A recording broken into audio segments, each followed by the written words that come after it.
Habari za muda huu ndugu wapenzi wasikilizaji wa channel yetu pendwa ya Ndindi Channel.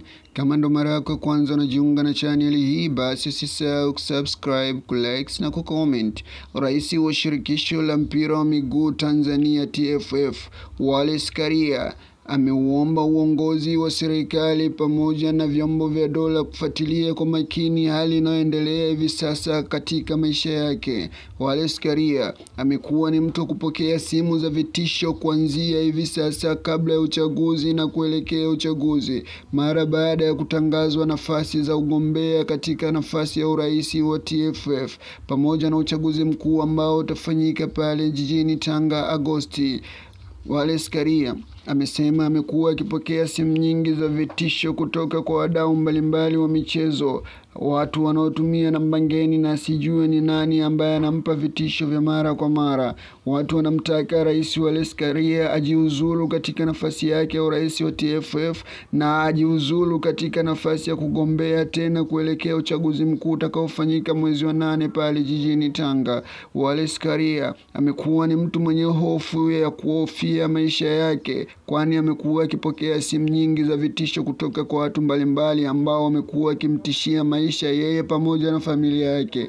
Wallace Karia ameuomba uongozi wa polisi pamoja na serikali kulinda uhai wake kuelekea uchaguzi mkuu wa TFF pale mwezi wa 8 jijini Tanga. Amekuwa elewi nini sababu ya Watanzania kuamua kumtishia maisha mpaka kufikia hatua ya kumwambia ajiuzuru katika nafasi aliyokuwepo.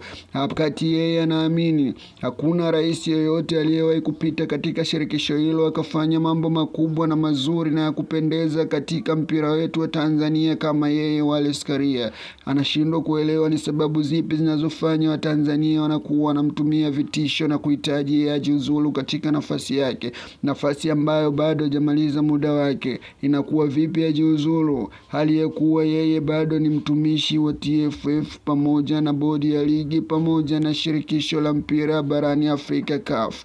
Wallace Karia ni mjumbe wa CAF anayetambulika kabisa na shirikisho la mpira wa FIFA duniani. Hii inakuja mara baada ya wapenzi wengi wa mpira wakitaka Karia aendelee katika nafasi yake, lakini kuna baadhi ya wengine wanahitaji Karia ajiuzulu katika nafasi yake. Hii wanasema wanahitaji damu mpya, maono mapya pamoja na mtu ambaye atakuja kuwa na mtazamo mpya kuliko Karia.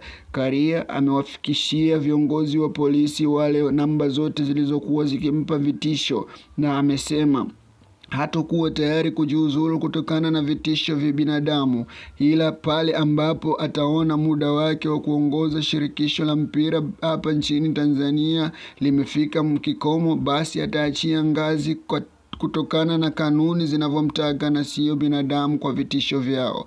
Wallace Karia ni mtu shupavu ambaye ameonekana kutokuwa na uoga wowote, lakini hili la vitisho vya mara kwa mara imeonekana kumshtua rais wa TFF na kuamua kutoa ripoti katika vyombo vya sheria ili watu hao wanaomtisha wachunguzwe na wakamatwe haraka sana. Basi usichoke kunifuatilia katika channel hii kwa habari nyingi zaidi na za kusisimua.